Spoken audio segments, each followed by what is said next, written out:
Assalamualaikum warahmatullahi wabarakatuh. Saya Sofiana Kartika, NPM 22430126.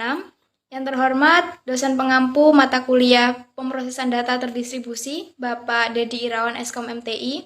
Di sini saya akan menjelaskan materi blockchain. Apa sih blockchain itu?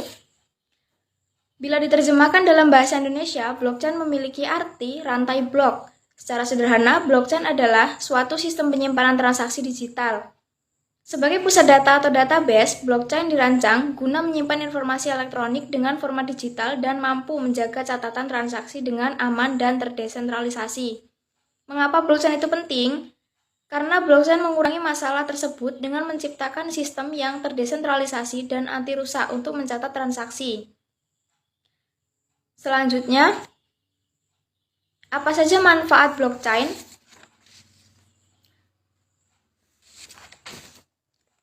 Blockchain mempermudah seluruh proses transaksi dan membuat transaksi menjadi lebih aman dan transparan.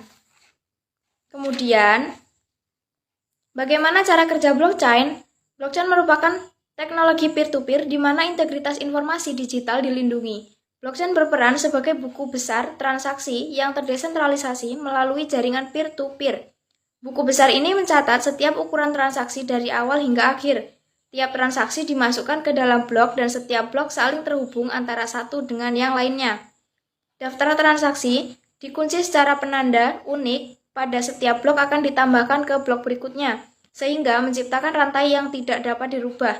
Jika salah satu blok rusak, maka akan menyebabkan hash blok berubah dan membuat semua blok berikutnya tidak valid. Selanjutnya, fitur blockchain. 1. Desentralisasi. Desentralisasi dalam blockchain mengacu pada kontrol transfer dan pengambilan keputusan dari entitas terpusat ke jaringan terdistribusi. Yang kedua, ketetapan. Ketetapan berarti sesuatu yang tidak dapat dirubah atau ditukar. Jika catatan transaksi berisi kesalahan, Anda harus menambahkan transaksi baru untuk membalikkan kesalahan tersebut. Dan kedua transaksi tersebut dapat dilihat oleh jaringan. Yang ketiga, konsensus. Sistem blockchain menetapkan aturan mengenai persetujuan peserta untuk mencatat transaksi. Anda dapat mencatat transaksi baru hanya jika mayoritas peserta dalam jaringan memberikan persetujuan mereka. Lalu ada tipe jaringan blockchain. Yang pertama, jaringan blockchain publik. Blockchain publik tidak membutuhkan izin dan memungkinkan semua orang untuk dapat bergabung. Semua anggota blockchain memiliki hak yang sama untuk membaca, mengedit, dan memvalidasi blockchain. Yang kedua ada jaringan blockchain private. Satu organisasi mengontrol blockchain private yang juga disebut blockchain terkelola.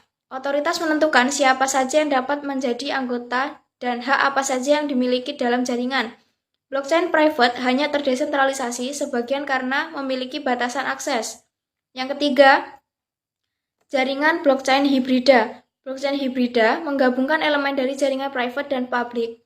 Perusahaan dapat mengatur sistem berbasis izin private bersama dengan sistem publik. Yang keempat, jaringan blockchain konsorsium. Sekelompok organisasi mengatur jaringan blockchain konsorsium. Organisasi yang dipilih sebelumnya berbagi tanggung jawab untuk memelihara blockchain dan menentukan akses data. Yang terakhir, kelebihan dan kekurangan blockchain.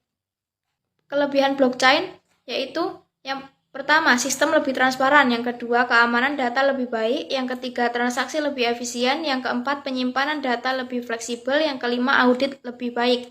Sedangkan kekurangan blockchain, yang pertama, modifikasi data. Yang kedua, private key. Yang ketiga, penyimpanan.